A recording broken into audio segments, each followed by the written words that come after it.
Okay, this is the instruction for the HZ120 on how to hook it up to the vent. You got these clips here. You have the long clip, which has like this hook and then a fork. So you need to put this together, right? Just like this.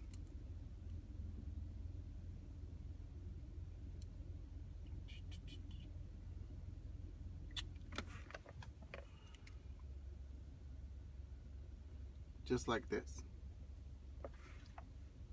And then this one is already set up. Then go ahead and just hook it up like this. And then you put it in the vent right here. Then you put your humidifier right here in the vent, so when the air is pushing from the vent, it's going to use the water mist and make it a little bit more humid, so that you don't have the dry nose or dry eyes.